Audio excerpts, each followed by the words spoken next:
Bonsoir à tous. Merci de vous être connectés à notre nouvel instant Rayastan. Nous avons le plaisir aujourd'hui de recevoir Monsieur Nikos Ligeros, qui est conseiller stratégique et spécialiste en géopolitique. Donc, merci beaucoup d'avoir accepté notre invitation, Monsieur Ligeros. C'est un plaisir. C'est un plaisir pour nous aussi.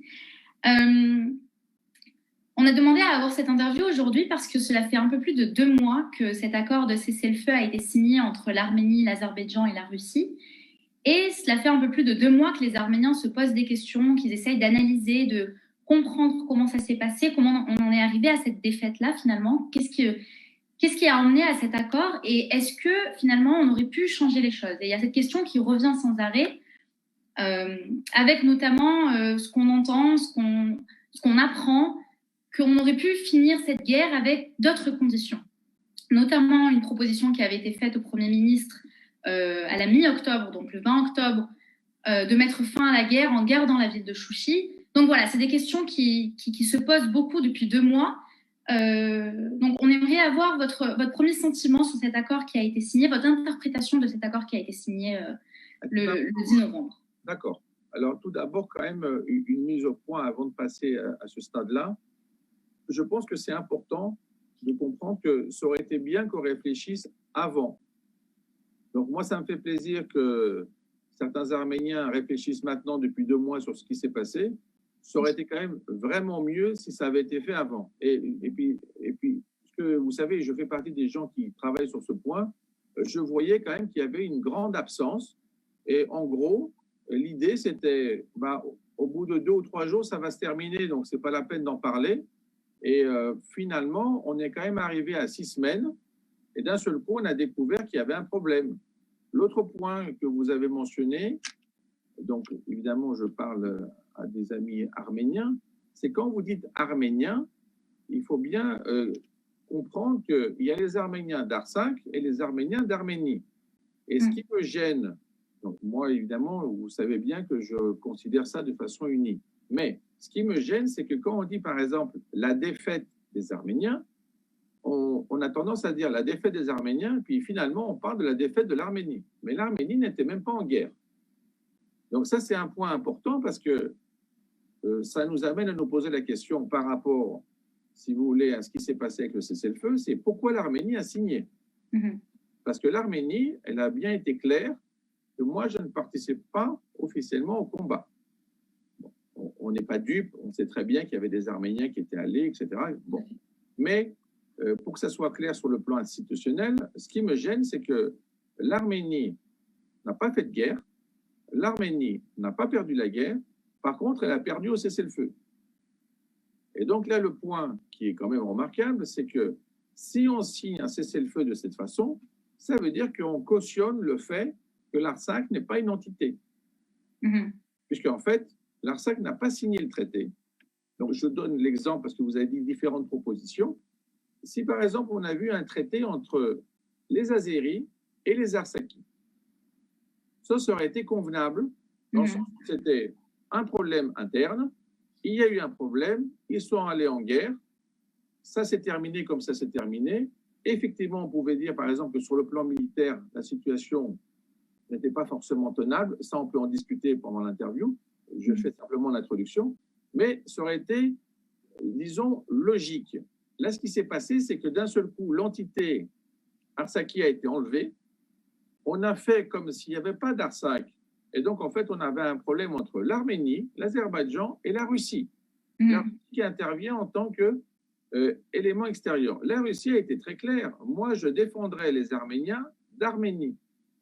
Donc, dans le vocabulaire russe, arménien signifie arménien d'Arménie et pas arménien d'Artsakh.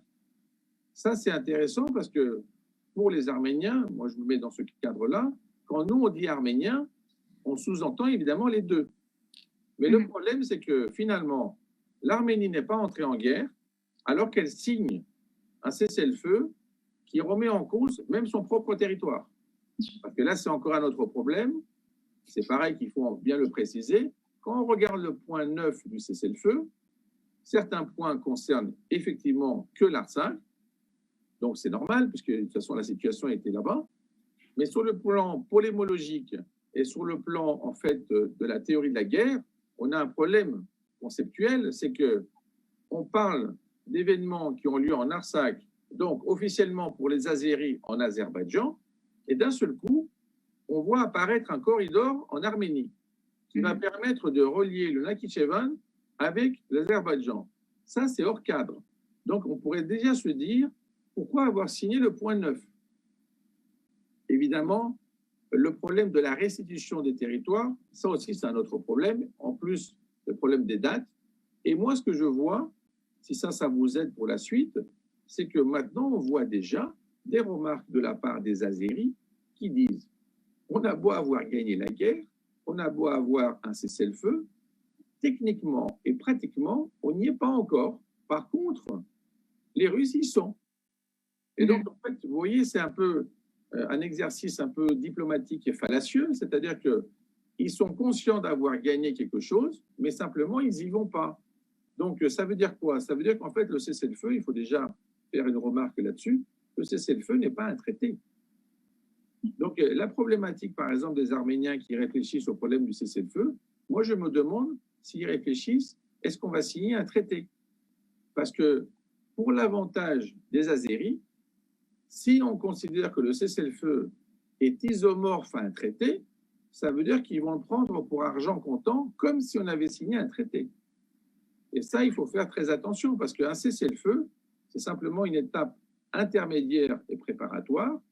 Par exemple, c'est une différence entre cessez-le-feu, armistice et traité. Il y a 3 stades. Là, en fait, on donne l'impression que le cessez-le-feu est interprété comme un traité. Et ça, c'est un problème parce que finalement, c'est tellement présenté de cette façon par les Azéris et un peu par la Russie que finalement, les Arméniens, on a l'impression que tout est fini, donc il n'y a rien à faire. C'est faux, parce qu'en fait, il faut se demander qu'est-ce qui se passe à l'étape suivante. C'est-à-dire que, est-ce qu'on a signé officiellement armistice? Non. Est-ce qu'on a signé un traité? Non. Alors, de quoi on parle? On parle simplement d'un cessez-le-feu. Donc, ça veut dire que si d'un seul coup, on avait de nouveau une phase de guerre, eh bien, on n'a pas fini la guerre. Donc, il faut bien être conscient que certainement, on a perdu une bataille du point de vue arménien, bien sûr, surtout du point de vue de l'Artsakh. Mais la problématique, c'est pourquoi on s'arrête sur le niveau du cessez-le-feu, pourquoi on accepte certains départs dans des endroits où ça n'avait pas lieu d'être, et d'un autre côté aussi, pourquoi on accepte une intervention du cessez-le-feu sur le territoire arménien proprement dit, et pas Artsakh, je veux dire, où on parle d'un corridor, parce que ça veut dire en gros quoi? Que l'Arménie est censée offrir un passage alors qu'elle n'a même pas été en guerre. Voilà pour l'introduction. J'ai beaucoup de questions rien que par cette introduction, mais juste pour reprendre un peu ce dernier passage du corridor.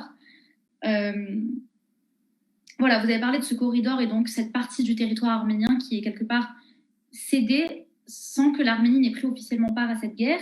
Oui, et finalement, ça c'est part, hein, c'est vraiment cédé. Hein, oui, voilà. Voilà. Et finalement, on a l'impression que c'est fait dans la précipitation parce que pendant ces 2 mois post-signature de cet accord, on a ensuite eu une déferlante d'informations. Ce territoire a été cédé, ce village a été cédé, etc., etc. Et puis, on est arrivé à la date du 11 janvier, donc à Moscou, cette rencontre, cette signature une nouvelle fois, et ces discussions avec, sur Internet, l'apparition de cartes où on montrait finalement un chemin de fer et on nous faisait croire, sous prétexte d'échanges commerciaux qui vont pouvoir bénéficier à l'Arménie, l'instauration de ce corridor qui finalement... c'est le bon vieux rêve panturc de relier le Nakhichevan à l'Azerbaïdjan. Et on dit à l'Arménie, mais t'inquiète pas, tes marchandises passeront par l'Azerbaïdjan pour arriver en Iran et en Russie. Alors que l'Arménie a une frontière avec l'Iran et peut passer vers la Russie par la Géorgie. Donc finalement, c'est très déséquilibré. Enfin, c'est une impression de beaucoup de déséquilibre.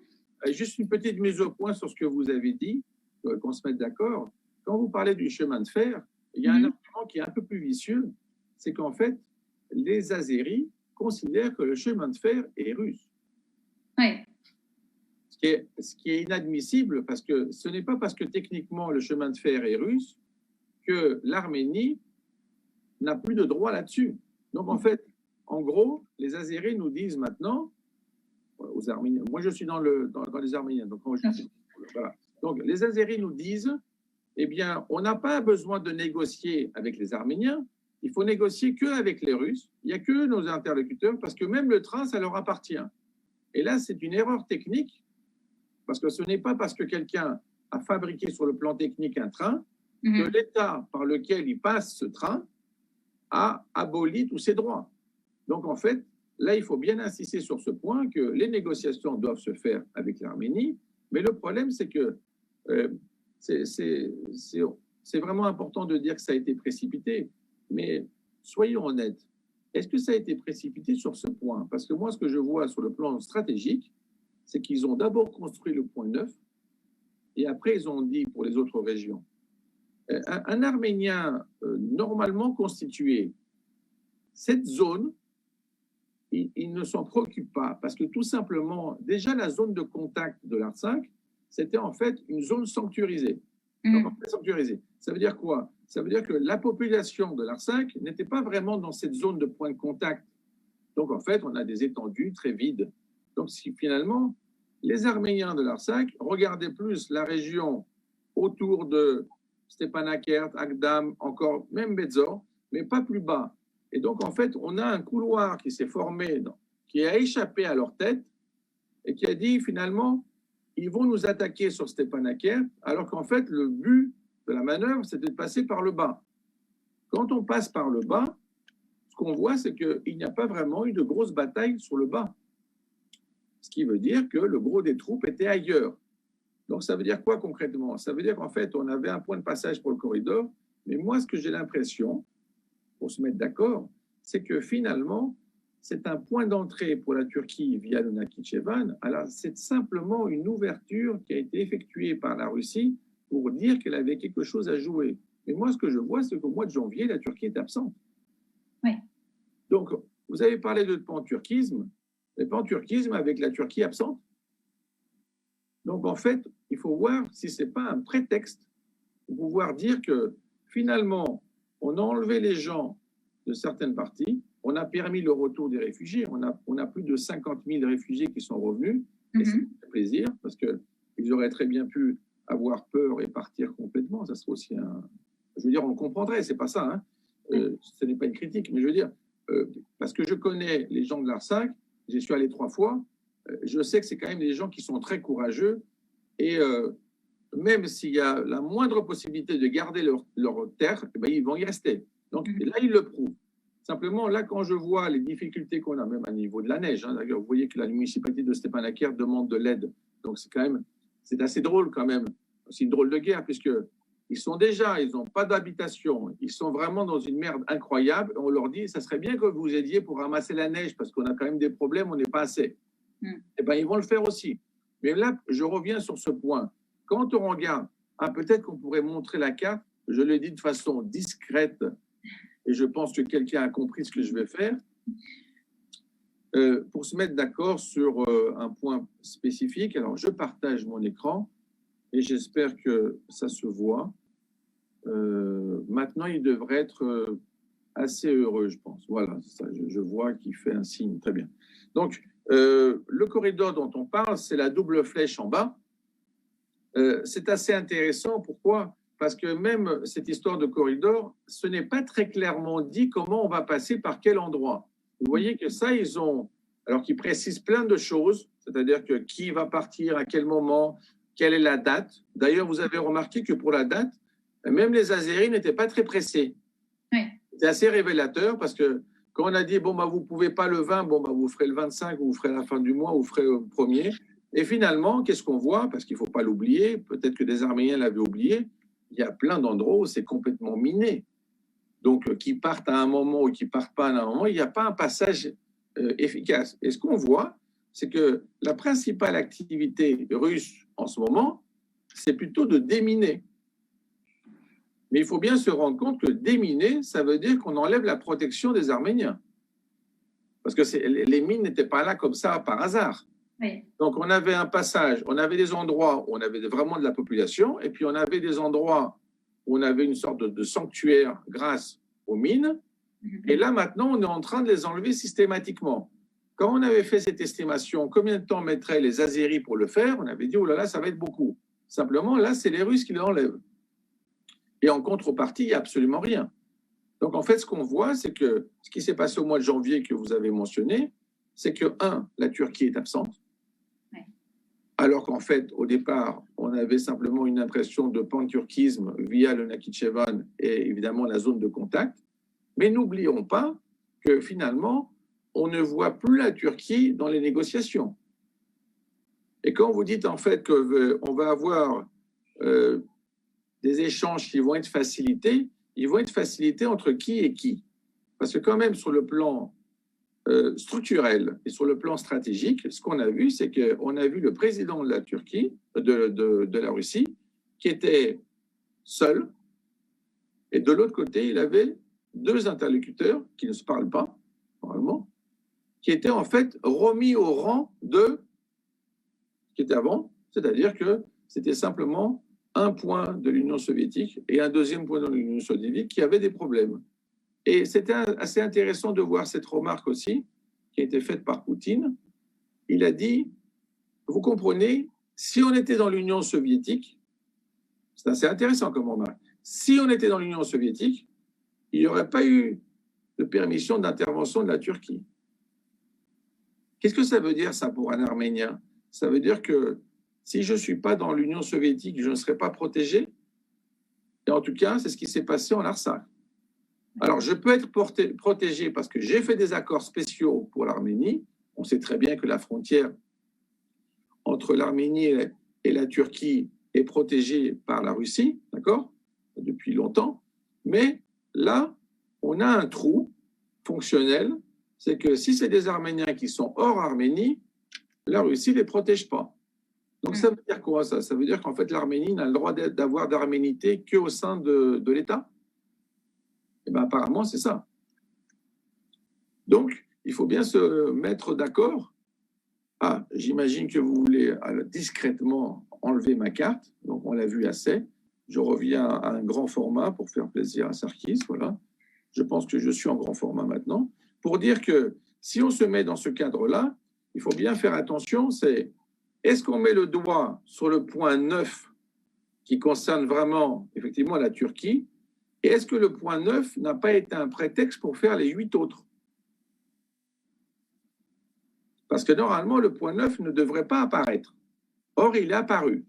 Et il est apparu, et là, on a un problème au niveau de la présidence et évidemment du Premier ministre au niveau de l'Arménie, c'est pourquoi avoir accepté le point 9? Voilà, maintenant, je vois qu'Anaït était figée, maintenant, je suis là. Elle est de nouveau là. Non, mais elle était là, mais elle était simplement immobile. J'espère que ce n'était pas ma remarque qui vous a immobilisé. Je voulais simplement dire qu'il y a 9 points, il faut regarder les 8 et il faut regarder le 9. Moi, ce que je vois, c'est qu'au mois de janvier, on ne parle plus que du 9. Et ce qui est intéressant, c'est qu'on ne parle plus que du 9 alors qu'on parle avec la Russie. Et alors qu'on parle le 9 pour la liaison Nakhichevan et ensuite pour la Turquie n'est pas présente. Ça veut dire que, concrètement, la Russie a évincé la Turquie du Caucase. Maintenant, question plus vicieuse. Puisqu'elle a réussi à l'évincer, pourquoi elle n'a pas évincé plus tôt? C'est la question que vous allez me poser. Alors, si jamais vous me posez ça, je vous dirais que finalement, c'est un problème de timing. C'est-à-dire que pourquoi la Russie a eu le temps, en 2 jours, de faire venir 2000 soldats et elle n'a pas pu le faire en 6 semaines? Ouais. Eh bien, ça, c'est un problème, justement, ce timing, c'est-à-dire qu'on avait, du point de vue de la théorie des jeux, on avait une stratégie dominante de la part de la Russie, mais elle ne l'a pas effectuée. Donc, on avait un joueur dominant, mais sans qu'il utilise sa stratégie. On a laissé jouer les Azéris et les Turcs sur le terrain. Et quand ils ont fini et que les Arméniens ont eu besoin vraiment d'une aide concrète, et ils étaient au pied du mur, là, d'un seul coup, tac, on a eu 2000 soldats russes qui, d'un seul coup, ont arrêté absolument tout, ce qui est quand même assez extraordinaire parce que c'est quand même seulement 2000 personnes. Hein, donc, il ne faut pas non plus exagérer. Qu'est-ce que je veux dire par là? On a très bien compris qu'il y avait un accord avant l'accord, et c'est pour ça que le texte était prêt. Parce que normalement, quand vous dites les Arméniens réfléchissent depuis 2 mois sur ce qui s'est passé, c'est quand même intéressant de savoir que quand on fait des négociations pour un cessez-le-feu, avant de se mettre d'accord sur une page, il en faut des jours pour se mettre d'accord. Et là, on a compris que, en fait, le texte était prêt. Donc, le texte était prêt. Simplement, apparemment, il était trop prêt au mois d'octobre et il était bien prêt pour le mois de novembre. Et en réalité, ce serait intéressant de savoir, c'est, imaginez-vous maintenant en tant qu'Arménienne, si vous étiez au courant que le texte était prêt déjà depuis 1 mois et que vous aviez ce texte en main, comment vous auriez continué la guerre? Peut-être de façon différente, parce que d'un seul coup, vous auriez découvert, par exemple, le point 9, et vous auriez découvert que finalement, il faut préciser ça, quand on parle de Chouchi, vous avez remarqué que le président Poutine a été surpris hein, que les Arméniens voulaient garder Souchi. Ça, c'est pas moi qui le dis, hein, c'est lui-même. Et ça a même été redit avec le Premier ministre. Quand même, c'est quand même une ville historique. Je ne vois pas pourquoi il était surpris. C'est-à-dire que ce n'était pas un bled où il y avait 3 Arméniens et un tondu pour dire, bon, bah, c'est normal, qu'est-ce qu'ils veulent là-bas? Donc, c'est vraiment, je ne parle même pas de l'Église qui est quand même légendaire hein, depuis le temps. Et donc, je suis quand même surpris. Et finalement, on a l'impression que c'est le seul point de négociation qu'il y a eu où les Arméniens ont gagné quelque chose, c'est de garder Souchi, mais sous environnement russe. C'est-à-dire qu'en fait, ne pas donner Souchi et ne pas le transformer en autre chose azéri. Je pense que pour les Azéris, c'est quand même un problème, parce que quand vous voyez à quelle distance ils se trouvent, déjà qu'on disait pour Stepanakert qu'on a une buffer zone très petite, et donc si on a une attaque via Agdam, on est rapidement sur la capitale. Maintenant, avec la position azérie au niveau de très près de Souchi, on comprend très bien le danger, mais moi ce que je vois, c'est que les Azéris, ils avaient plus envie de mettre un drapeau azéri qu'autre chose. Par contre, la présence, c'est une présence russe qui permet aussi aux Arméniens de rester sur place. C'est pour ça que moi j'ai dit, tous les Arméniens qui considèrent qu'il ne faut pas se déplacer, ils ont raison, surtout s'ils sont dans une région qui est contrôlée par les Russes. Il n'y a aucune raison d'être plus azéri que les Azéris. C'est-à-dire que les Arméniens qui partent pour des régions alors qu'elles sont contrôlées par les Russes, ils n'ont aucune raison de partir parce qu'avant, ils pouvaient craindre pour leur vie. Donc, c'est normal, si on craint, on part. Mais là, maintenant, on sait qu'il n'y a pas de bataille, tout est arrêté. Donc, à partir du moment où les Russes font vraiment ce qu'ils sont censés faire, il n'y a pas de raison que les Arméniens partent tout seuls. Et ça, c'est un point très important dans ce qui se passe, dans ce travail de préparation, parce que vous savez, si les Arméniens partaient tous, eh bien, il n'y aurait même pas besoin de faire un traité. On aurait les Azéris qui seraient sur place et on dirait, bon, ben voilà, ils ont gagné la guerre, ils viennent. Là, on a un moment de résistance et il va falloir le gérer. Et moi, ce que j'aime, c'est que les Arméniens, ils aiment leur terre. Donc, ils sont, vous voyez, comme Papik Tati, qui sont enfoncés dedans. Ce qui fait que les Russes ne sont pas comme ça. Les Russes, ils sont du déplacement. C'est-à-dire qu'en fait, ils ont un très grand pays. Donc, en fait, ils se disent, bon, bah, que tu sois plus là ou plus là. Je veux dire, en Russie, déplacer 1 million de personnes, c'était même logique à une certaine époque, vous savez très bien. En Arménie, si on déplace 1 million de personnes, l'Arménie est vide, quoi. C'est simple. Hein. Donc, il faut se mettre d'accord, c'est que sur l'Ar5, à partir du moment où on a des gens qui sont bien implantés et qui ne bougent pas, ça va être très difficile, même pour les négociateurs et les médiateurs, de dire ça serait bien que vous partiez. Ils iraient où? Eux, ils veulent rester sur place. Et ils ont raison. Et il ne faut surtout pas que l'Arménie leur dise si vous avez un problème, venez chez nous. Non. Parce que ça serait une catastrophe au niveau de l'arménité. Oui, c'est-à-dire que les Artsakhi, vous l'avez noté, c'est des gens, enfin, comme tous les Arméniens, en fait, qui sont attachés à leur terre et qui veulent y rester. Mais il y a quand même une question de sécurité qui se pose, notamment après la signature de ce cessez-le-feu, sur la question des otages. Parce qu'on a vu beaucoup d'Arméniens. J'ai en tête, par exemple, une citoyenne une femme qui venait d'ailleurs du Liban, donc qui avait fui, enfin qui avait quitté le Liban, qui était venue s'installer en Arménie, en Artsakh, en espérant y avoir un peu plus de sécurité, parce qu'à l'époque c'était quand même. Oui, c'est vrai. Et finalement qui a été prise en otage. On voit des vidéos d'Arméniens en otage, que ce soit des civils, que ce soit des militaires maltraités. Cette question des otages qui pourtant est quand même traitée dans l'accord, je crois que c'est le point 7 de l'accord. Oui. Et finalement, on a eu des otages pendant la guerre, des otages après la guerre, donc après la signature de ce cessez-le-feu.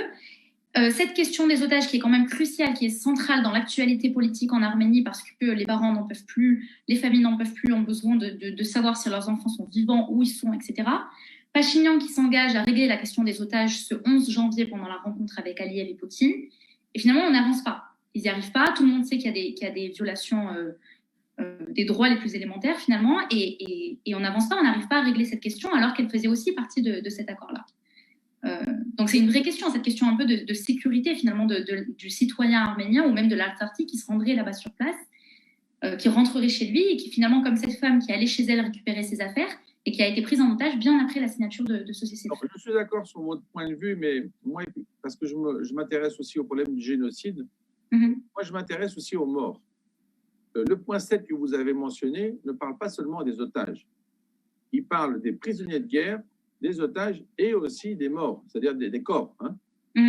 Moi, ce qui me gêne, c'est que déjà, on n'a pas tous nos morts. Hein. Oui. Et là, on ne peut pas dire que c'est les morts qui font un problème. On est d'accord. Donc, c'est pas un. Deuxième point, c'est qu'on ne connaît pas encore le nombre de morts des Azéris, de toute manière. Hein. Et ça, sans doute, on ne le connaîtra pas parce qu'à mon avis, il est important. Ils n'ont pas envie de l'annoncer. Parce que ça prouve aussi qu'ils ne sont pas capables de faire la guerre tout seuls. Parce qu'une attaque des Azéris sans Turcs, sans drones et sans, disons, un laisser-aller, on va le dire comme ça, russe, ça n'aurait pas marché. Donc, l'autre point, moi, je parle aussi des prisonniers de guerre. Il faut bien se rendre compte que pour les prisonniers de guerre, on a aussi ce qu'on appelle le droit de la guerre, donc, parce qu'on a le tribunal aussi pour Genève, et on voit bien qu'il n'y a pas encore eu effectivement ce point. Ma question est la suivante, et ça va vous aider, je pense, dans votre sens, c'est à partir du moment où le point 7 n'est pas réglé, pourquoi on a réglé les autres points? C'est ça. Voilà. Donc, en fait, ce qui se passe, c'est que les points qui sont contre les Arméniens et l'arménité, on se dépêche de les appliquer. Les points qui sont sur le plan humain fondamentaux, comme les otages, comme les détenus et même les morts, on s'en occupe, mais vraiment très lentement. Par contre, moi, ce que je vois, c'est que pour déminer, on voit sans arrêt des photos de montrer combien de mines on a enlevées. Moi, je voudrais bien voir aussi combien de corps on a fait rapatrier. Donc, récemment, on a vu encore 70 personnes qui ont été annoncées mortes. Enfin, vous le savez très bien. Mais ce que je veux dire par là, c'est que ce point 7, il aurait dû être réglé. Et je pense aussi que ce point 7, il devrait être réglé avant de parler du point 9. Or, dans les faits, quand on a eu la discussion avec le Premier ministre, on a plus l'impression qu'ils ont parlé du point 9, en tout cas au niveau de la transcription écrite, parce qu'évidemment, ça se passe à l'oral, donc ils font ce qu'ils veulent. En tout cas, la transcription écrite, on ne voit rien de spécial. Et donc, en gros, c'est les Azéris, ben, voilà, on leur dit de vous les rendre, mais bon, ils ne les ont pas rendus.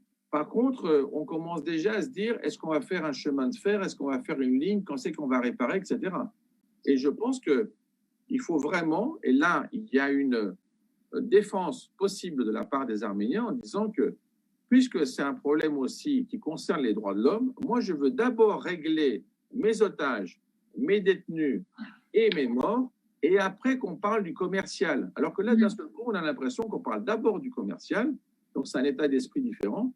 Et je pense que ce point-là, certainement, le Premier ministre le gère de façon étrange, et c'est pour ça que ça provoque des réactions au niveau des Arméniens, parce que les Arméniens, c'est un peuple où il n'y a pas beaucoup de personnes, donc en fait, on tient vraiment aux siens.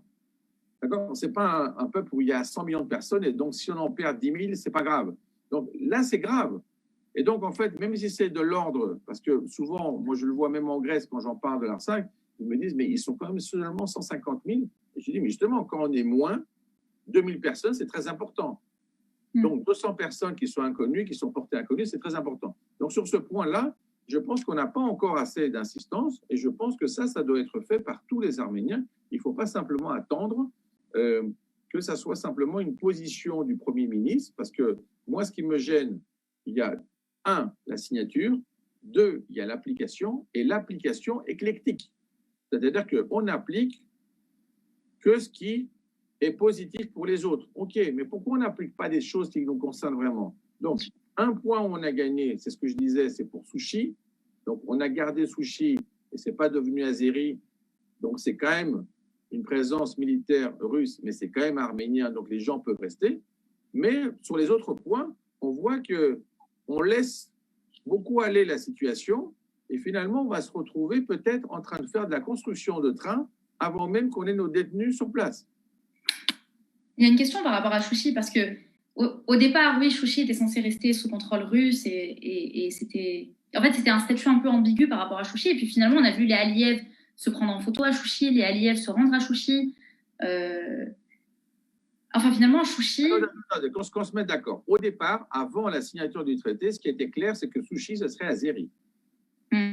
Au moment où il y a la préparation de la signature, au dernier moment, on dit finalement, il faudrait que ça reste quand même arménien sous tutelle russe.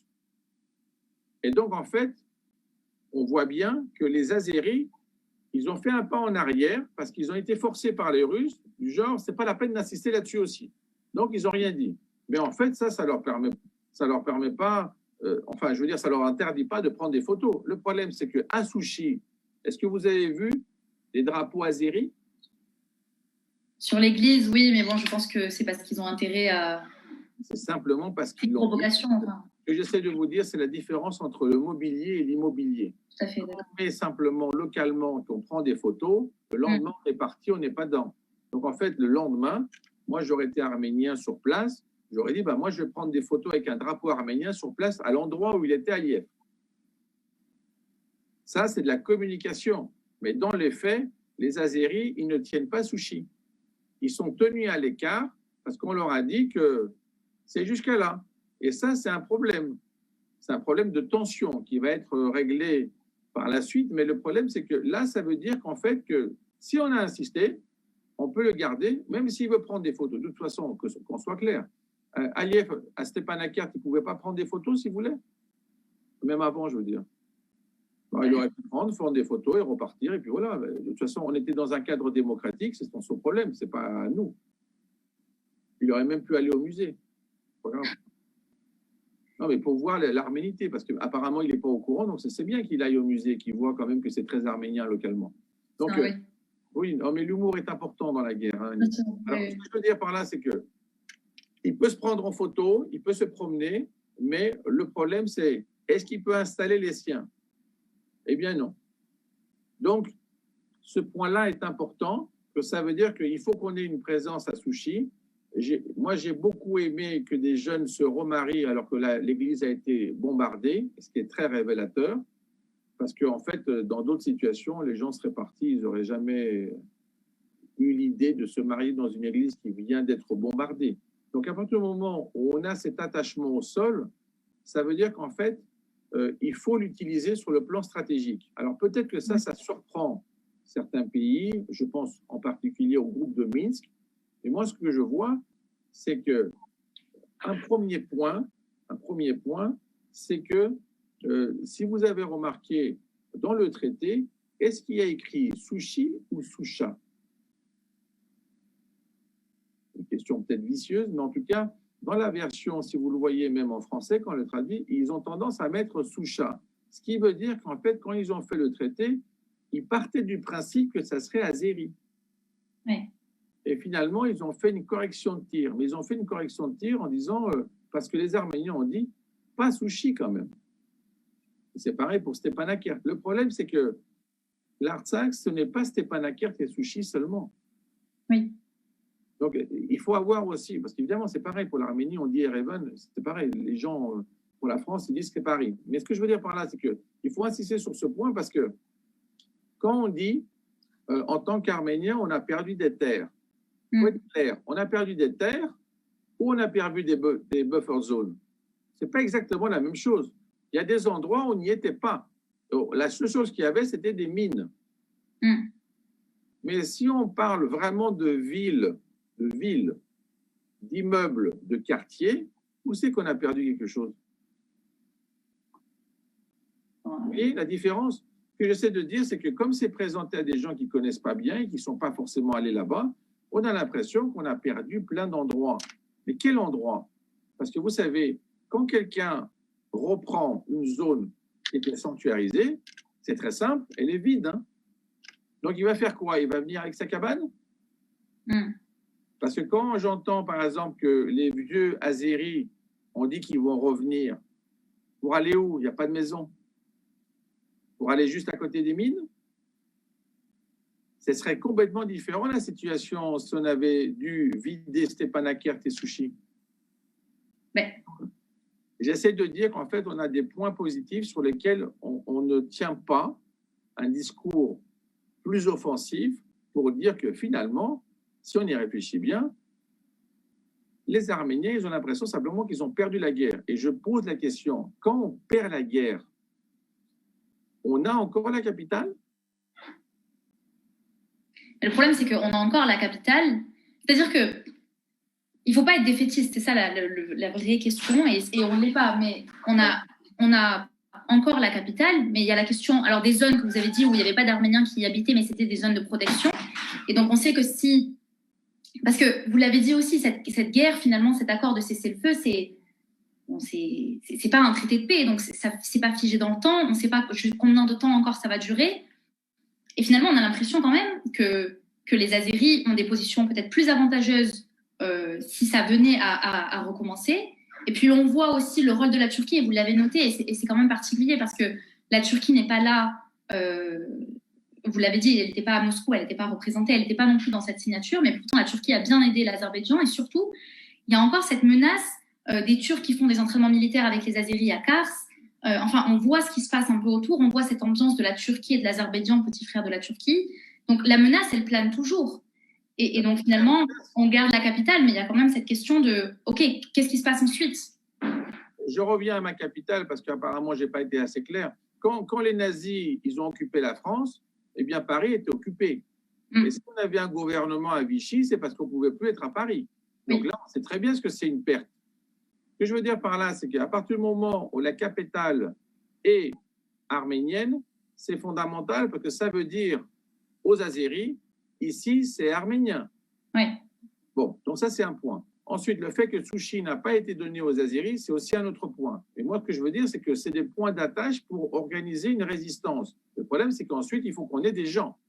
Un autre point aussi, vous savez, quand ça a été dit, par exemple, qu'ils vont avoir le point 6, où on a l'office du haut-commissariat, vous savez pourquoi ils l'ont mis?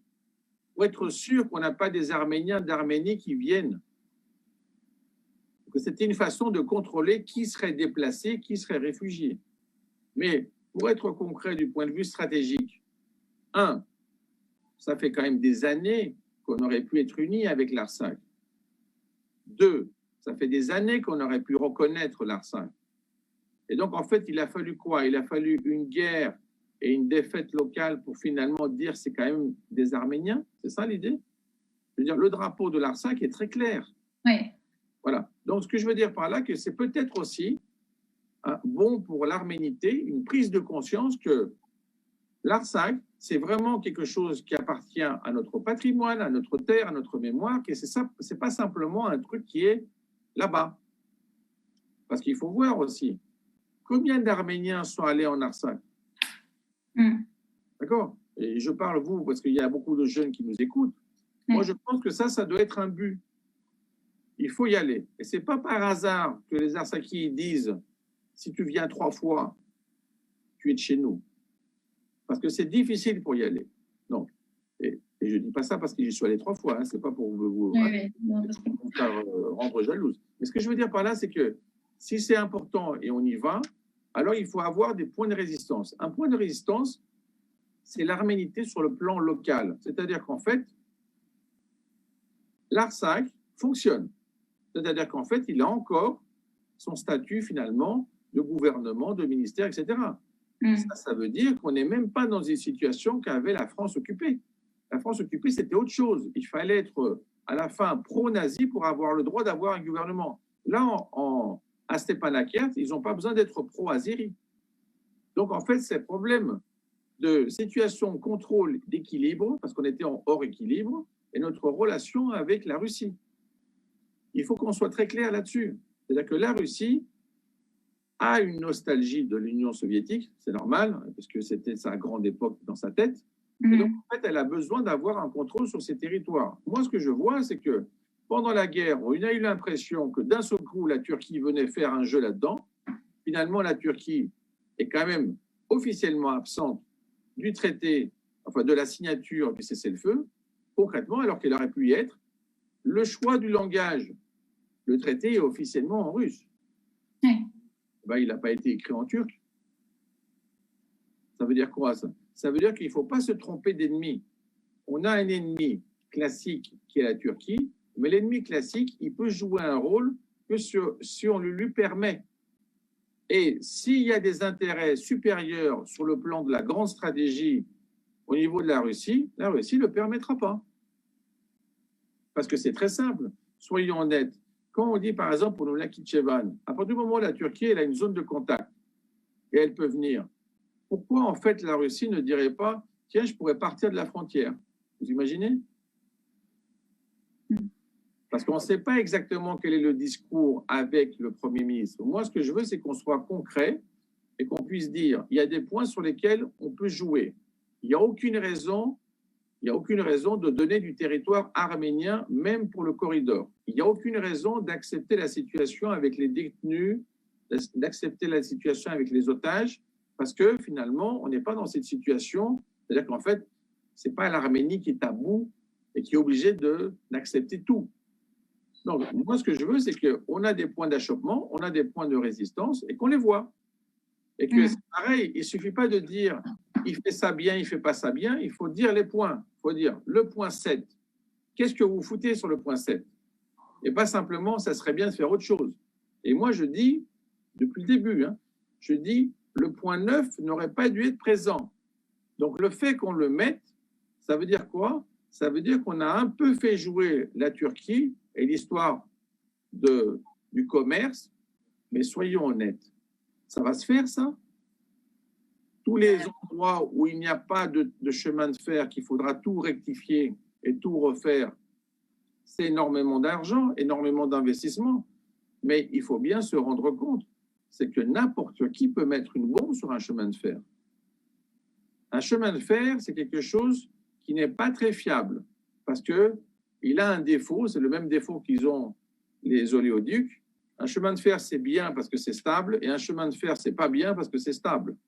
C'est-à-dire qu'en fait, il suffit de faire sauter 2 rails, il n'y a plus de passage. Ce n'est pas des voitures, ce n'est pas n'importe quoi. Ce que j'essaie de dire, c'est que l'Arménie, il faut qu'elle dise vraiment que ça appartient à sa suprématie à elle, le contrôle de ce passage. Ce contrôle de ce passage, il peut se faire à différents niveaux. On pourrait très bien avoir un accord commercial, indépendamment. Imaginons qu'il n'y ait pas eu une guerre et que pour des raisons commerciales, économiques, on ait dit, voilà, vous aurez le droit de faire ça, mais vous aurez un péage, etc. C'est possible, ça. C'est pareil, je veux dire, quand on fait, nous, on a le cadre Schengen, eh bien, on a bien Schengen, aussi dans l'espace Schengen, on a bien la Suisse. Mais la Suisse ne fait pas partie de l'Union européenne. Donc, ça veut dire qu'on peut très bien faire ce genre d'accord. Mais là, on ne fait pas un accord. Là, c'est d'un seul coup, on vous dit, vous avez perdu en Artsakh, alors donnez-nous un passage. D'accord? Alors, il faut quand même bien répondre de façon concrète. Ce n'est pas nous qui avons perdu en Artsakh parce qu'on ne s'est pas mis en position de guerre. Donc, c'est les gens d'Artsakh qui, tout seuls, ne pouvaient pas résister plus. Mais pourquoi ils ne pouvaient pas résister plus? Parce qu'on a permis à la Turquie d'aider les Azéris.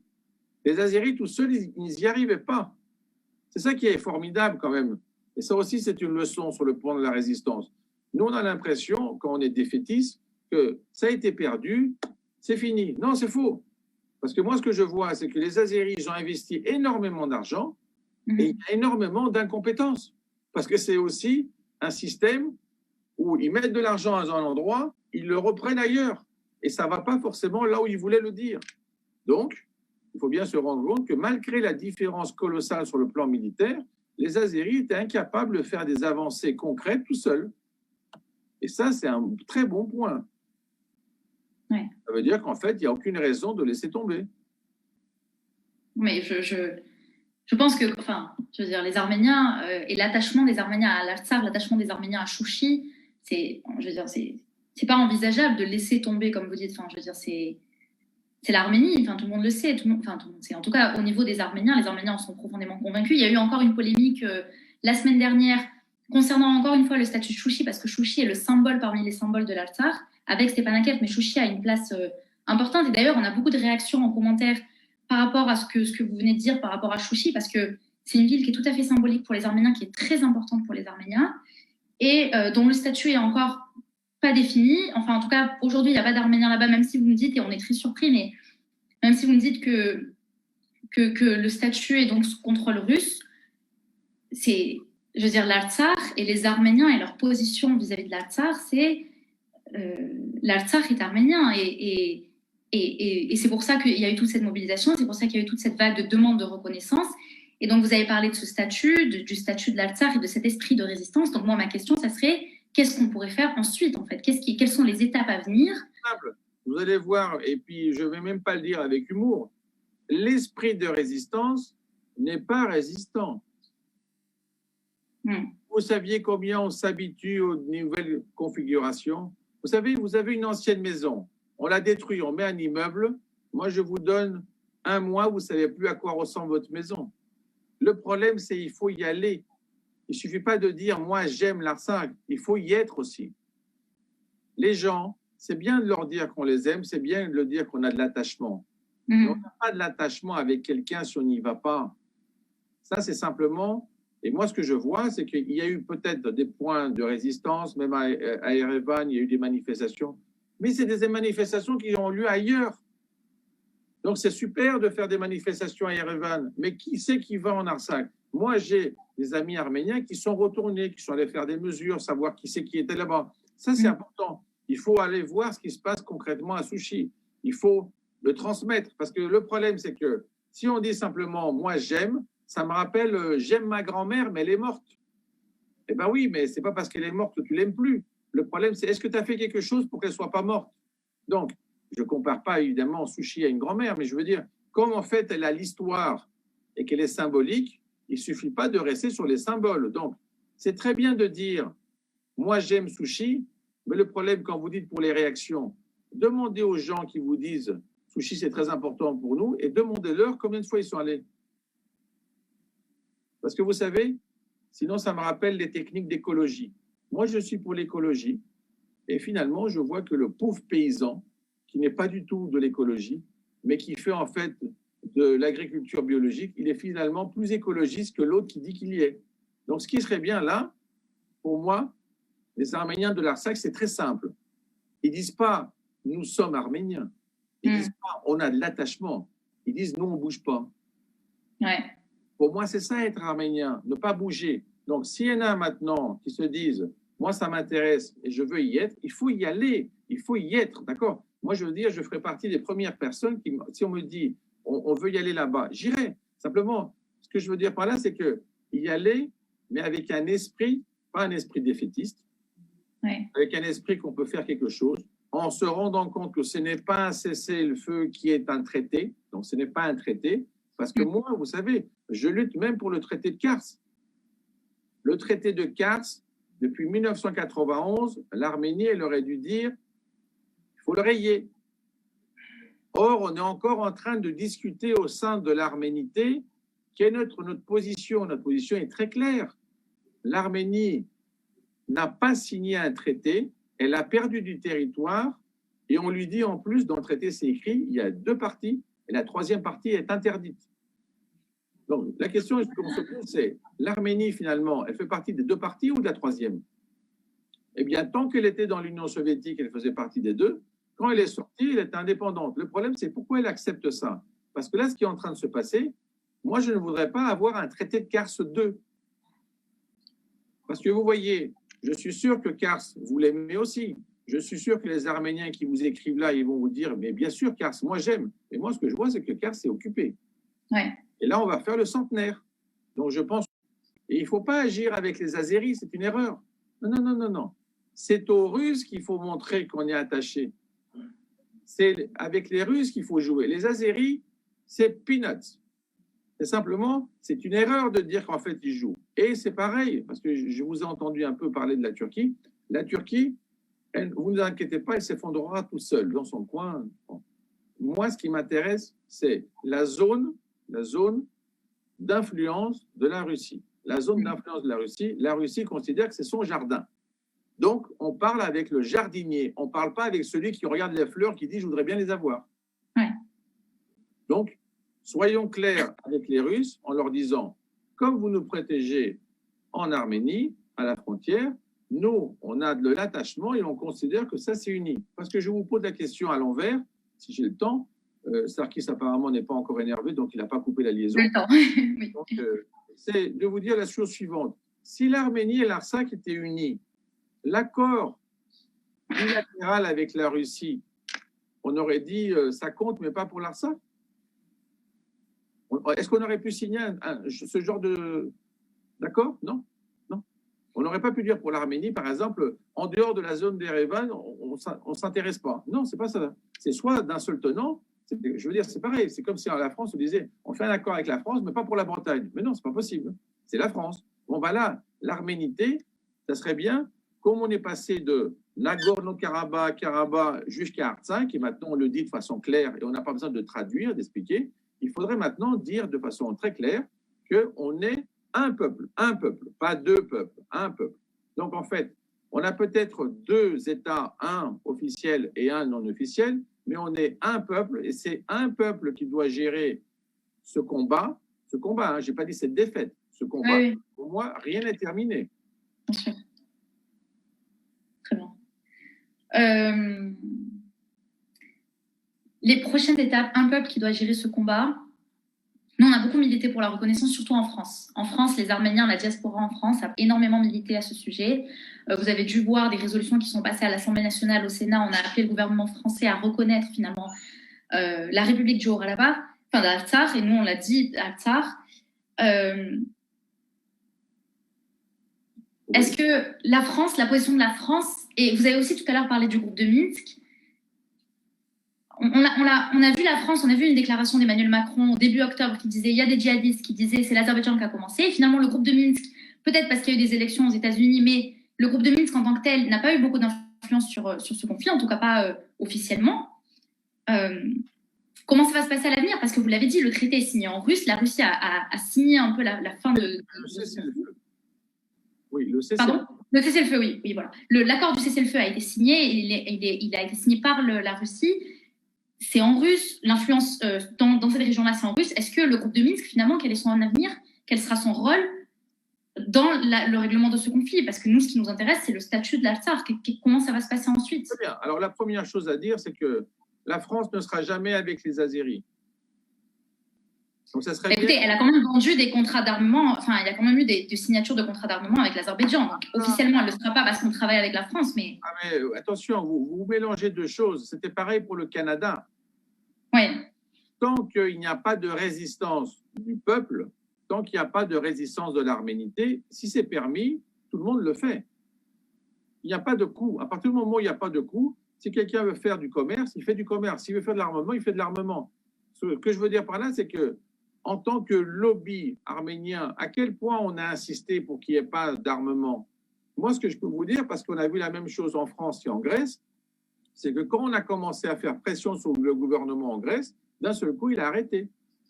Pourquoi? Tant qu'il n'y a pas de pression de la part du peuple et de la part du lobby, il n'y a pas de raison. Maintenant, au niveau du groupe de Minsk, le rôle de la France est important, le rôle aussi des États-Unis. C'est vrai qu'on avait les élections aux États-Unis, donc ils avaient d'autres chats à fouetter. Et donc, il y avait un timing un peu avec un trou. Et puis, la fin du mandat de Trump était un peu compliquée.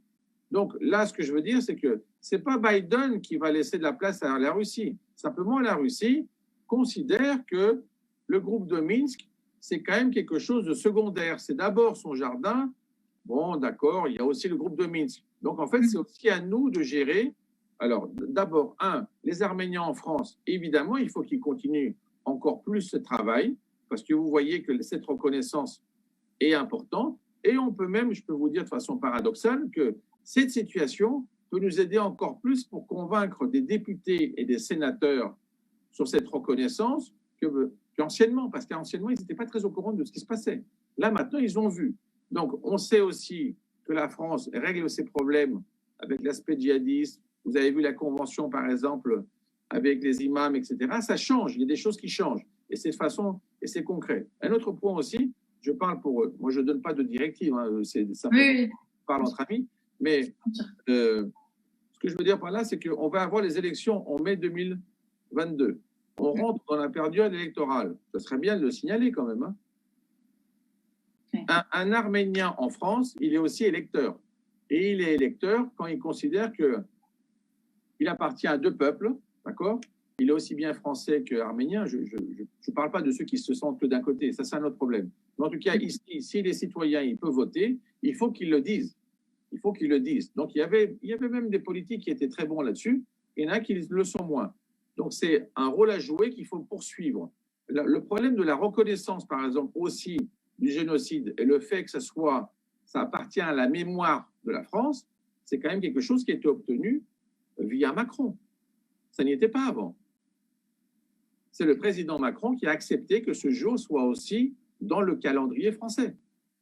C'est totalement différent de faire simplement une commémoration entre Arméniens, et quelque chose qui appartient à l'histoire de la France. Il y a eu un travail continu et c'est vrai que c'est Emmanuel Macron qui a officialisé ça, c'est vrai. Non, le travail continu, ça n'a été... Je sais très bien ce que c'est le travail continu. Le problème, c'est qu'à un moment, il faut qu'un homme politique, quel qu'il soit, le fasse. Et lui, il l'a fait, donc il faut en tenir compte et il faut s'appuyer là-dessus. Et d'ailleurs, moi, j'ai bien vu à la commémoration, je l'ai vu à Lyon, les Arméniens, ils ont tous mentionné ce fait. Donc, ils n'ont pas fait comme si c'était rien, si c'était simplement de la continuation. Il faut se mettre d'accord sur certains points. Les gens qui font des choses pratiques, ils sont de notre côté. Les gens qui ne font pas des choses pratiques, ils peuvent être de la même idéologie et finalement être inefficaces, incapables et même impuissants. On s'en fout. Donc, essayez d'y réfléchir, ça. C'est que moi, ce que je veux, c'est des gens qui ont du potentiel, des gens qui peuvent construire des choses, qui ne sont pas défaitistes et qui peuvent dire, moi, je suis avec les Arméniens. Et quand je dis avec les Arméniens, ce n'est pas simplement à distance, c'est pour de vrai. Donc, le groupe de Minsk, il a son rôle, parce que je peux vous dire que s'il n'y avait pas le groupe de Minsk, l'ARSAC, ça serait fini depuis longtemps. Ça, vous l'enlevez de votre tête, parce que j'ai l'impression que vous vous demandez est-ce que c'est bien ou pas, le groupe de Minsk. Le groupe de Minsk, c'est fondamental, parce que c'est un jeu d'équilibre au niveau de la grande stratégie. Donc, nous, quand on regarde ça du point de vue tactique, on a l'impression que ce n'est pas très important. Moi, je vais vous dire un exemple que je donne souvent. C'est très bien de s'intéresser à un nid de fourmis. C'est encore mieux de s'intéresser où marchent les bottes. Donc, en géopolitique, on regarde les bottes. On ne regarde pas où sont les nids. Et simplement, ce qu'on se dit, ça serait bien qu'ils ne soient pas dans la trajectoire des bottes. Donc, les gens qui sont spécialistes de la fourmilière, c'est très bien, mais en fin de compte, quand il y a une botte, ils sont spécialistes de rien du tout, ils sont tous morts. Donc, moi, ce que je dis, c'est que si on regarde le groupe de Minsk simplement du point de vue de l'intérêt localement arménien, on ne comprend pas bien ce qu'il fait. Mais si on regarde la géopolitique russe et on regarde comment elle joue autour d'elle, elle est obligée de chercher des équilibres avec les Français, avec les Américains, et avoir un jeu d'équilibre. Et je ne parle même pas d'idéologie, hein, je parle vraiment de grande stratégie, c'est-à-dire que les gens disent ça c'est ma zone, ça c'est ta zone, ça c'est pas plus loin, tu vas pas là-dedans. Et là, on voit très bien que la Russie a dit à la Turquie, ça c'est ma zone maintenant, on a fini de jouer. Et ça c'est intéressant parce qu'elle ne l'a pas dit tout de suite. Donc il faut en tenir compte. Ça veut dire en fait qu'il y a un message qui est passé de la part des Russes en disant si vous n'êtes pas clairement avec nous, vous n'êtes pas exactement avec nous, on est d'accord. Si vous n'êtes pas exactement avec nous, on ne va pas vous protéger. Donc, il faut faire attention à ce genre de points, parce que, vous savez, on avait le problème aussi avec l'Union européenne. Hein. Est-ce que l'Arménie peut rentrer? Finalement, l'Arménie, elle reste dans la sphère russe. Donc, à partir du moment où on a un joueur dominant, il faut savoir le gérer. D'accord? Donc, quand vous avez une relation humaine avec quelqu'un, il est très costaud, et vous n'êtes pas très costaud, ben vous faites des gâteaux. Vous voyez ce que je veux dire? Oui, tout à fait, tout à fait. Voilà. D'ailleurs, beaucoup d'Arméniens ont parlé notamment dans ces analyses-là, on dit voilà, c'est arrivé parce que vous avez parlé de cette relation avec quelqu'un de très costaud qu'il faut savoir gérer. Beaucoup d'Arméniens sont revenus sur la relation Poutine-Pachinian, ont expliqué que l'Arménie, pendant ces 2 dernières années, a commis quand même des maladresses diplomatiques, pour ne pas dire des erreurs, je dirais des maladresses diplomatiques avec la Russie. Et donc, finalement, voilà, il y a eu toutes ces explications-là aussi. Non, il n'y a pas que des maladresses. Vous savez très bien, vous utilisez un euphémisme, il y a aussi des erreurs concrètes, parce que moi, je suis en stratégie. Alors, les erreurs, elles ont un coût. À la fin, on le voit. Donc, peut-être qu'une série de petites erreurs ne donne pas l'impression d'avoir fait quelque chose, mais vous savez, si vous avez un objet sur une table et vous le poussez 1 millimètre par jour, à la fin, il tombe. Alors, vous allez me dire, mais c'est quel millimètre qui était l'erreur? En général, on dit le dernier, mais s'il n'avait pas commencé le premier, on ne l'aurait pas mis. Moi, ce que j'aime bien, quand j'ai un problème de ce genre, si je vois un objet qui commence à bouger sur une table, c'est très bien, je l'enlève de la table. Je n'attends pas qu'il tombe. Et là, en fait, on a attendu et on a des relations, on va dire, idéologico-politiques qui ne sont pas très cohérentes avec l'arménité. Ouais. Pour les Arméniens, c'est d'abord l'arménité et ensuite, quand on a, comment dire, la possibilité d'avoir de l'idéologie, c'est bien. Le problème, c'est que on est 3 pelés et 1 tondu. Alors, évidemment, on considère qu'avec 3 pelés et 1 tondu, on arrive à avoir même 5 parties. On n'a pas de problème. Les Arméniens, c'est comme les Grecs, etc. Bon. Mais le problème, c'est qu'au bout d'un moment, il faut dire, nous, on est d'abord Arméniens, on est d'accord. Et donc, en fait, c'est en tant qu'Arménien qu'on doit parler. Parce que moi, ce que je vois, c'est que quand on a des implications idéologiques, d'un seul coup, quelqu'un me dit, ah, vous savez, finalement, moi, je suis un peu russe. Vous êtes un peu russe, pourquoi? Parce que, en fait, sur le plan idéologique, je m'y retrouve. Eh bien, ça, c'est des points de détail qui ensuite vont créer des frictions, comme dit Clausewitz, et on ne s'en sort pas. Il faut que les Arméniens fassent bloc. Si quelqu'un ne les représente pas, il faut le virer. Si quelqu'un les représente, il faut le garder. C'est simple, la chose. On ne peut pas jouer plus. C'est ça le problème. Les petits pays, ils peuvent avoir de la grande stratégie, mais il faut qu'ils soient conscients que toute erreur peut être mortelle, fatale et même définitive. Alors que les grands pays peuvent toujours se dire, bon, j'ai perdu une petite partie de territoire là-bas, je vais le retrouver ailleurs, etc. La Chine, elle avait perdu toute la Mandchourie avec le Japon. Finalement, elle a récupéré. Elle ne s'est jamais sacrifiée pour les retrouver tout de suite. Elle l'a fait lentement. Donc, nous, c'est pareil. Je veux dire, en France, l'Alsace et la Lorraine, c'est ça qu'il faut dire. Vous savez, des fois, quand on parle aux gens, leur parler avec ce qu'ils veulent. Bon, si vous dites à un Français, c'est bien l'Artsakh, c'est bien, moi j'adore l'Artsakh. Il ne sait pas ce que c'est l'Artsakh. Alors que c'est très bien, vous lui dites. Vous, en 1870, l'Alsace et la Lorraine, c'était français ou c'était pas français? Est-ce que vous avez conscience que l'Alsace et la Lorraine, elle a mis combien d'années? Vous avez réalisé ça? 49 ans avant de revenir. D'accord? Donc, il a fallu, en fait, attendre 1919. Je pose la question. Il y avait un Français qui disait que l'Alsace et la Lorraine n'étaient pas françaises?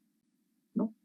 Au bout d'un moment, comme ils y pensaient, c'est revenu. Et maintenant, tout le monde considère, surtout les plus jeunes, qu'ils ne savent même pas que c'était occupé.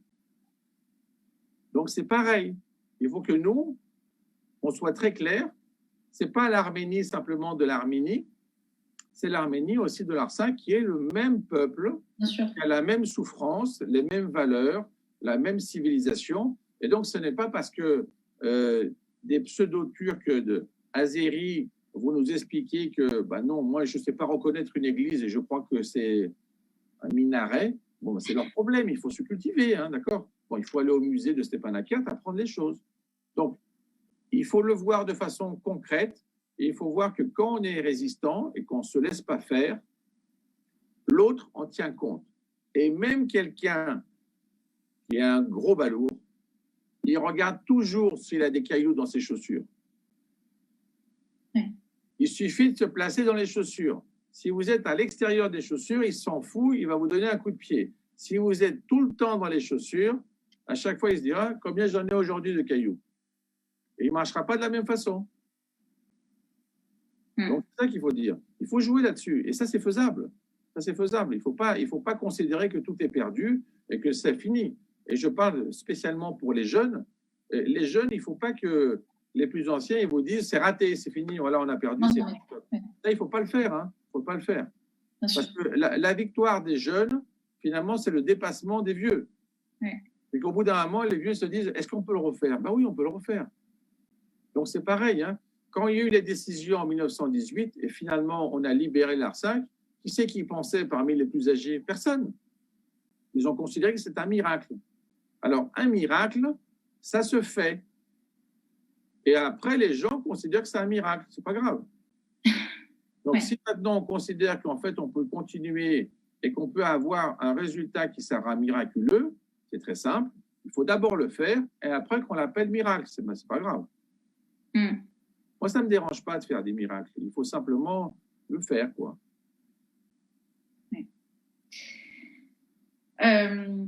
Je vais prendre un peu des questions, parce qu'il y a beaucoup de questions en commentaire. Il y a notamment une question qui revient et qui est sur cette impression de finalement qu'il y a eu beaucoup de moyens qui ont été mis en œuvre dans cette guerre, et donc cette impression que c'était un peu une répétition générale avant une guerre un peu plus grande. Et donc je regroupe deux questions, et cette première réflexion avec une question de M. Haris Matossian qui demande dans les commentaires si l'Iran poursuit son programme nucléaire. On a parlé d'une prochaine guerre Occident, un peu Israël, Azerbaïdjan, Turquie contre l'Iran. Est-ce que ça pourrait se concrétiser? Et si ça se concrétise, quelles seraient les conséquences sur les frontières arméniennes? D'accord. Alors, premièrement, il ne faut pas avoir peur de l'Iran, parce que même l'enrichissement de l'uranium, c'est à des degrés très faibles. Certainement, évidemment, l'Iran veut paraître important comme pays, mais finalement, il est quand même bien moins que ce qu'il voudrait. Et ce qui est important, c'est d'être du bon côté. Et ce n'est pas en étant du côté de l'Iran, parce que vous savez, même quand vous dites Iran, dans la question, il y a écrit Iran ou il y a écrit Perse? Il y a écrit Iran. Et voilà, vous voyez, c'est ça le problème. Donc, vous savez qu'au niveau des Nations Unies, on a forcé l'Iran à être Iran et Perse de façon équivalente. Donc, la Perse s'est appelée Iran en 1935 parce qu'elle trouvait que les nazis étaient très bien. Et c'est pour ça que c'est relié en fait à la race aérienne. Et c'est pareil que quand on disait nous, quand nous on disait Karabakh, Nord-Karabakh, etc., tout ce genre de trucs, ce n'était pas un terme arménien. Et à partir du moment où on dit les choses concrètement, alors moi je dis la Perse, donc je dis que la Perse, il n'y a pas de problème parce que si on regarde que l'aspect de l'Iran, c'est-à-dire après 1979, en fait c'est une boucle. Et ça, au bout d'un moment, ça va se clore. Et la Perse va redevenir la Perse. La Perse n'a pas de volonté systématique de détruire quelque chose, alors que l'Iran, dans sa constitution, mentionne qu'il faut détruire Israël. Ben, vous savez, moi, je trouve que c'est quand même un peu bizarre d'avoir une constitution qui dit qu'un État doit disparaître. Vous voyez? Donc, en fait, on sait très bien ce qui se passe. Donc, ça, c'est un statut extrême, mais le fait qu'ils vont avoir une station nucléaire, ce n'est pas un problème. Mais ça sera justement du nucléaire, mais qui ne sera pas du nucléaire de l'armement. Donc, ça, il faut éviter de le faire parce qu'on a déjà fait cette erreur. On a vraiment surestimé les possibilités de l'Iran, on l'a vu, et finalement, on sait très bien qu'on peut le démanteler si vraiment il y a une nécessité. Et le gros problème de l'Iran, ce n'est pas du côté de l'Arménie. Non. Le gros problème de l'Iran, c'est l'Arabie saoudite. Donc, en fait, c'est une altercation entre sunnites et chiites, et ça, ils ne s'intéressent pas vraiment au Caucase de la façon que nous, on le voit. Non, notre problème plus local, c'est plus la Turquie, qui peut effectivement s'étendre facilement en disant, comme moi, je vais vous aider. Vous voyez, comme elle a fait, par exemple, pour la Syrie et l'Irak, elle pourrait dire, vous pouvez me laisser un petit bout, là, par exemple, du côté arménien, c'est très bien pour aller à la plage. Ce que je veux dire par là, c'est qu'il ne faut pas être dupe. L'Iran ne s'intéresse pas spécialement à ça. Et moi, ce que j'ai vu, même quand j'étais en Artsakh, je voyais, par exemple, que même dans le cadre d'un embargo contre l'Iran, eh bien, il y avait quand même de l'essence qui circulait dans les deux sens avec des camions citernes avec des plaques iraniennes, en plein embargo. Alors, il y a la réalité du terrain, puis il y a la réalité. Donc, il n'y a jamais eu vraiment d'altercation à ce niveau-là. Et franchement, si l'Iran voulait le faire, on aurait effectivement des problèmes. Mais l'Iran ne s'intéresse pas de ce côté, s'intéresse de l'autre côté. Et l'Iran a un bien plus gros problème que tout ce que vous venez de dire, c'est la Chine. Il y a une question, justement, ma prochaine question, c'était il y a une question qui porte sur les ambitions chinoises dans la région. Donc, la transition était parfaite. Voilà, très bien. Eh bien, on parle aussi de la route de la soie. Il faut Oui, bien se rendre compte que la route de la soie, du point de vue géostratégie et grande stratégie, c'est un moyen d'éviter les Américains. La oui, route de la soie n'est pas construite pour enrichir les pays par lesquels elle va passer. Elle est construite pour contrôler les pays par lesquels elle va passer, tout en évitant que les Américains aient accès de façon maritime à des points d'ancrage. Donc, c'est-à-dire qu'en gros, quoi? Les Américains suivent en gros la politique des Anglais, donc en fait, une très grande marine qui se déplace partout, et les Chinois qui sont de l'Empire du Centre, et ils veulent avoir une configuration directe. Mais il faut bien se rendre compte d'un point. Par exemple, on a les Européens, les Américains, ils sont quasiment européens. Les Russes, ils sont légèrement moins européens que les Américains. Et les Chinois sont chinois. C'est-à-dire que les Chinois dans le coin, ils ne vont pas d'un seul coup devenir caucasiens. Hein. Ils seront oui, chinois. Et ils le montrent très bien en Afrique. Alors, les intérêts de la Chine dans le coin, c'est simplement si. Il faut voir comment réfléchit la Chine. La Chine, quand elle fait un contrat, si 95% c'est pour la Chine, elle est très contente. Si c'est moins de 95%, elle ne le fait pas. mm, Donc maintenant, ce qu'on voit, c'est que comme en fait, il y a des problèmes sur le plan technique par rapport à la Chine a tendance à investir à l'intérieur de la Chine et plus tellement sur la route de la soie. Donc elle a fait énormément de travaux pour activer la route de la soie, mais maintenant on voit qu'elle traîne parce qu'elle veut d'abord gérer ses problèmes. Vous savez, on dit des fois que aux États-Unis, ils disaient America First. oui, En fait, en Chine, c'est China First depuis des siècles. D'accord? mm, Le problème, c'est pas d'être first ou pas, c'est oui, est-ce qu'il y a un second? En Chine, il n'y a pas de second. Donc, c'est China. C'est même pas first. Donc, en fait, ça veut dire que là où la Chine va passer, ça sera chinois. Donc, il faut bien être au courant de ça parce que je vois certains pays, même dans le cadre de l'Europe, considèrent oh, ça va être super bien, on va faire des contrats. Et quand tu vois les contrats, tu te dis mon Dieu, ils n'ont même pas lu les contrats, c'est pas possible. Parce que les contrats, ils sont tous super, hyper pour la Chine et très peu pour l'autre. Et l'autre, il dit bah, ça ne va rien, j'ai quand même gagné 5%. Bon, oui. voilà. Donc, en fait, comme joueur, franchement, je préfère la Russie dans la zone du Caucase que la Chine. Parce que la Russie a quand même une tradition dans le coin. Elle a un sens. Bon, des fois, elle peut se comporter un peu comme un éléphant, elle marche un peu de partout, bon, ça écrase un peu les autres. Les Chinois ne se comportent pas comme des éléphants, c'est comme un troupeau. Donc, en fait, il ne va rien rester sur place, c'est très simple. Et puis, il faut bien se rendre compte. Hein. Je vais vous donner, c'est une anecdote qu'on dit en Grèce. C'est un Grec qui va en Chine et qui voit plein de Chinois et qui dit c'est quoi ici? C'est quelle ville? Et les autres lui disent c'est pas une ville, c'est une station de bus.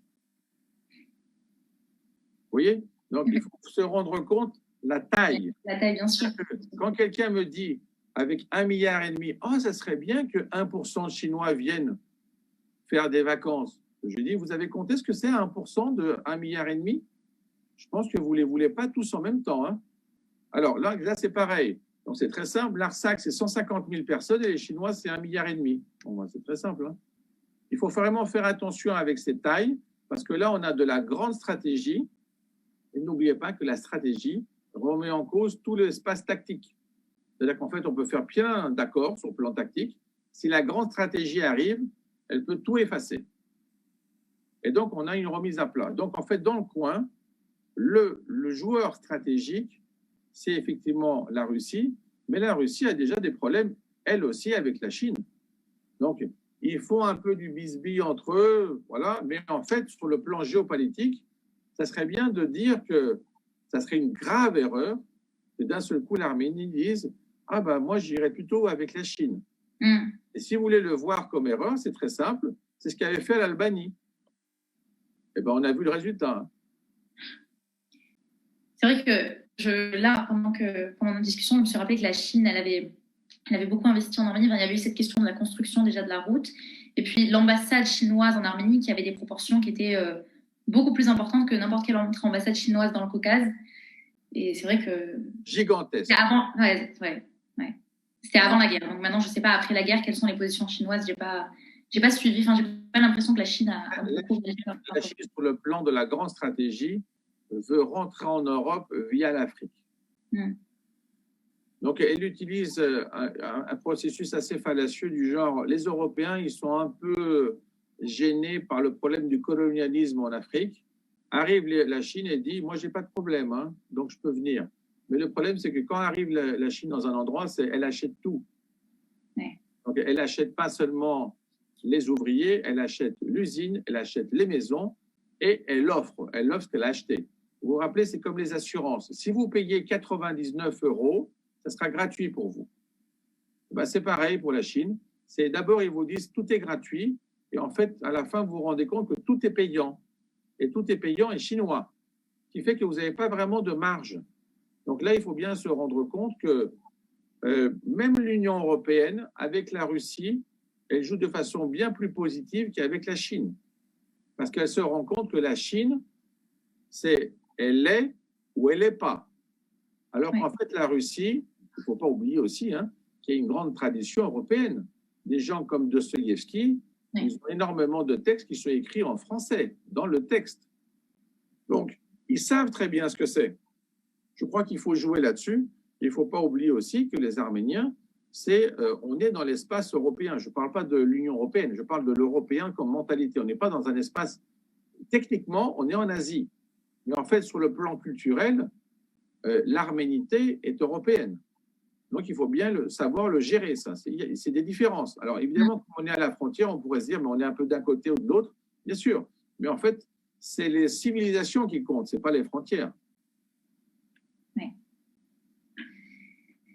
Très bien. Il y a une question un peu qui revient par rapport à ça et par rapport à la Chine, vous avez parlé. Et là, j'ai un commentaire de Méliné Matossian qui demande si finalement, est-ce que ce serait un moyen de sauver l'Artsakh, d'essayer de trouver des entreprises internationales ou des investissements un peu, enfin, engagés économiquement la communauté internationale. Elle pose cette question en marge de toute notre discussion avec la Chine, etc. Oui, c'est très bien, mais il faut que ça soit multi. Oui, pas que uni. Parce que si c'est uni, ça veut dire en gros que vous permettez à un autre géant de rentrer sur place. Donc, le premier géant va être jaloux, le second géant va vouloir s'impléter encore plus. Donc, c'est pareil. Vous le voyez en fait, par exemple, je ne sais pas moi, même au niveau des supermarchés, ça vaut la peine de parler tout le temps de grandes stratégies. Si vous dites à un investisseur de venir et il a une capacité nationale, ben vous évitez. Vous avez vu ce qui s'est passé, par exemple, avec Carrefour et le Canada. Ouais. On ne peut pas dire que la France soit vraiment un tout petit pays. Bon, mais le problème, c'est que quand on a quelque chose qui représente 150 000 personnes, on ne peut pas simplement dire, bon, bah, c'est du business, faites ce que vous voulez. Et là, c'est pareil. Il faut imaginer, par exemple, que la population de l'Artsakh, c'est les gens qui travaillent chez Carrefour. C'est 150 000 personnes les deux. Donc, ce que je veux dire par là, c'est que c'est bien d'avoir du multilatéralisme, ça c'est bien, toujours. Mais il faut que ça soit équilibré. Et donc, en fait, quand vous êtes maintenant un pointeur et arrive quelqu'un qui a vraiment des très gros intérêts dans la région et vous êtes un détail, il ne faut pas lui laisser la place. Il vaut mieux avoir un partenariat traditionnel. Ce n'est pas par hasard que les Arméniens y parlent énormément de langue européenne et évidemment le russe. D'accord ? Combien d'Arméniens vous connaissez qui parlent chinois ? Oui. Bon, ce que j'essaie de vous dire, c'est pareil comme en France. Quand on dit que quelque chose est compréhensible, on dit soit c'est du chinois, soit c'est de l'hébreu. On ne dit pas c'est de l'arménien. Pourtant, c'est quand même assez incompréhensible au départ pour quelqu'un qui ne connaît pas l'arménien. Donc, la question est bonne, la question est concrète, mais quand on fait du multilatéral, il faut avoir un mix stratégique. C'est-à-dire qu'en fait, il faut avoir différentes entités qui n'ont pas forcément le même objectif stratégique, mais ces objectifs sont convergents. Que si c'est divergent, ça veut dire dislocation des intérêts. Et donc là, ça, c'est dangereux. Donc, c'est pareil. C'est ce que je vous dis en gros, c'est que si vous mettez de l'argent dans une banque, vous avez des actions, c'est très bête de les mettre toutes dans le même système. Vous avez un portefeuille. Par contre, là, ce que j'entends, c'est est-ce que c'est bien d'avoir un portefeuille où un, c'est dans une banque, l'autre, c'est dans une banque, l'autre, c'est dans une banque? Ça, c'est très dangereux. Parce que finalement, les banques peuvent s'entretuer et vous restez sans portefeuille. Donc, il faut avoir une préférence. D'accord? Vous voyez, on le dit très bien, ça. Les femmes sont fidèles, simplement, elles changent de direction. Bon, il n'y a pas d'anecdote au niveau des hommes, parce que sans doute, ce terme n'existe pas. Non. Ce que je veux dire par là, c'est qu'il faut être fidèle avec ses alliés historiques, mais ça ne veut pas dire que quand vous avez choisi le menu, vous ne regardez pas la carte. Il faut de temps en temps regarder dans la carte, est-ce qu'il y a des produits qui sont nouveaux, qui peuvent être intéressants, mais pas forcément laisser tomber le menu. Très bien. Peut-être une dernière question, parce que je sais que bon, ça fait déjà 1h30 qu'on discute, mais c'est très intéressant. Et il y a une dernière question qui finalement, c'est une parfaite conclusion, parce que bon, je sais qu'on n'a pas de boule de cristal et qu'on ne peut pas forcément prévoir exactement ce qui va arriver, mais c'est vrai qu'il y a cette question. Ça le dit pas, vous savez. Oui, bon. Pas mal de boules, oui. Alors, allez-y. C'est une question qui porte un peu plus sur l'avenir, et j'ai posé un peu tout à l'heure la question par rapport aux entraînements turco-azéri à Kars. Oui. Et on a en commentaire, c'est une question qui revient souvent, qui demande est-ce qu'il va y avoir une nouvelle attaque? Est-ce que ça va reprendre finalement? Parce que bon, on voit cette menace qui plane et... Non. Et vous n'avez pas besoin de boule de cristal. Donc c'est non. Parce qu'en fait, la Russie s'est réimplantée. Donc la Russie a laissé un message. Elle a dit, si vous n'êtes pas avec moi, n'attendez pas que je vous protège. Si vous êtes avec moi, je suis là. Si je suis là, personne ne bouge. Si je suis là, par contre, c'est ça qu'il faut faire. Il faut quand même gérer comment elle est là. C'est-à-dire qu'il n'y a pas besoin d'être partout là. Hein.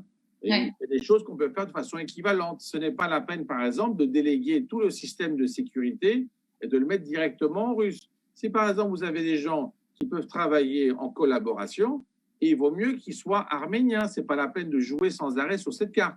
Donc, en leur disant, bon, bah, c'est bien, mais nous, par exemple, on a des coins historiques, on voudrait bien avoir ça. Vous voyez, c'est, comment vous dire? Je vais prendre l'exemple de la police nationale et police municipale. Bon, eh bien, c'est deux choses complètement différentes. On est d'accord que c'est la police nationale qui a un autre niveau. Mais si la police municipale fait bien son boulot, la police nationale ne vient pas dans le coin. Ce que je veux dire par là, c'est que si du point de vue arménien, on joue bien et on a un espace d'équilibre et on voit qu'on est un acteur dynamique, l'autre, il délègue. Donc, c'est très intéressant que vous dites ça. Je me permets de vous interrompre, mais parce que ça me fait penser, mais ça, c'est un ajout personnel que je fais là, et ce n'était pas dans cette question-là, mais ça me fait penser à une réaction du gouvernement arménien quand il y a eu des attaques côté azéri sur des villages en Artsakh, où la porte-parole du Premier ministre a dit, en fait, elle s'est plainte à la Russie et elle a dit vous faites mal votre boulot. Et ça me fait penser à cette réflexion, parce que les Arméniens sont dans cette situation où on ne voulait pas trop, enfin surtout Pachinian, tout le monde disait que bon, on ne veut pas trop de présence russe. Finalement, on s'est retrouvé avec un Artsakh où on a des soldats russes de partout. Et ça me fait penser à cette réflexion et à ce que vous dites là depuis tout à l'heure. D'accord. Alors, je vais essayer de conclure parce que j'ai bien compris avec votre message subliminal. non. Mais ce que j'essaie de vous dire, c'est très simple. C'est que ce que vous avez dit là, au lieu de l'insulter, vous savez ce qu'il faut faire? Il faut dire, si vous voulez, moi j'y vais. Hein. C'est complètement différent. C'est-à-dire que quand vous dites à quelqu'un, si tu veux, j'y vais, ou même je peux t'aider, eh bien, on n'est pas obligé de faire tout de façon officielle, mais je veux dire, on peut, par exemple, proposer de la logistique. C'est-à-dire que tu as un problème, tu ne peux pas mettre tes 2000 personnes partout, très bien, mais moi, je peux t'aider au niveau logistique, et finalement, c'est une façon de reprendre au terrain. Et c'est pour ça que je disais pour la police municipale et police nationale, c'est qu'en fait, si quelqu'un fait bien son boulot, par contre, en gros, là, qu'est-ce que vous faites? Vous dites, ah bah c'est pas bien ce que vous faites, et finalement, vous l'énervez en plus. Bon, le problème, c'est que lui, il ne fait pas ça forcément volontairement, et quand en fait vous l'énervez, en quoi vous êtes un allié? C'est-à-dire que vous imaginez, par exemple, c'est à la frontière, vous dites à la Russie, vous ne protégez pas bien la frontière avec la Turquie. Bon, et lui, il s'énerve, il part. Bof. Après, vous lui dites c'était de l'humour. Je ne voulais pas faire ça, vous l'avez mal compris. Donc, ce que j'essaie de dire, c'est que si, du point de vue tactique et opérationnel, on joue bien, celui qui est stratège utilise ça à son profit. Donc, il y a une sorte de symbiose. Donc, peut-être, je vais conclure comme ça. Vous vous rappelez du rhinocéros? Vous avez déjà vu un rhinocéros? Oui, bien sûr. Vous avez vu déjà des rhinocéros qui n'ont pas de petit oiseau au-dessus? Tous les rhinocéros ont un petit oiseau au-dessus. Il y a une forme de symbiose. Le rhinocéros se fait nettoyer par l'oiseau. L'oiseau mange, il est très bien. Personne ne vient emmerder l'oiseau parce qu'il est sur le rhinocéros. Et le rhinocéros ne l'emmerde pas parce que ça l'arrange qu'il soit là. Maintenant, il faut se décider. Soit vous décidez que l'Arménie est un rhinocéros et c'est une erreur stratégique, soit vous décidez que c'est un oiseau et il faut qu'il soit intelligent. Les oiseaux, c'est simple. Soit ils sont intelligents, soit ils sont morts. Les rhinocéros, même bêtes, ils sont là. Donc voilà. Ça permet de choisir. Hein. Ouais. Un choix stratégique permet à quelqu'un de vivre de façon stratégique sans qu'il soit puissant. Donc, les Arméniens ont démontré qu'ils avaient de l'intelligence. Donc, personne ne les force à être bêtes. Personne. Par contre, s'ils commencent à faire des problèmes entre des courants politiques, idéologiques, ben là, ils s'abrutissent et ils finissent par dire n'importe quoi. Bon. Donc, en fait, on reste sur ma base. Ma base, c'est faites ce que vous voulez, mais n'oubliez pas l'arménité. À partir du moment où c'est l'arménité qui a une constante qui dure depuis des millénaires, ce n'est pas une bataille qui va nous effacer. Ouais. Voilà. Donc, on sera là même après. Tout à fait. Je ne peux pas rajouter autre chose. C'était parfait comme conclusion. Donc on sera là même après. Tout à fait. Merci beaucoup. Merci d'avoir été avec nous. C'était extrêmement intéressant. C'est un plaisir pour moi. Et puis, je remercie Sarkis qui n'a pas fait de censure, qui n'a rien coupé, qui a été sympa jusqu'au bout. Je finirai même par l'appeler 5 à un moment, mais pas. Exactement. Alors, merci bien pour tout. Au revoir. Merci. Au revoir.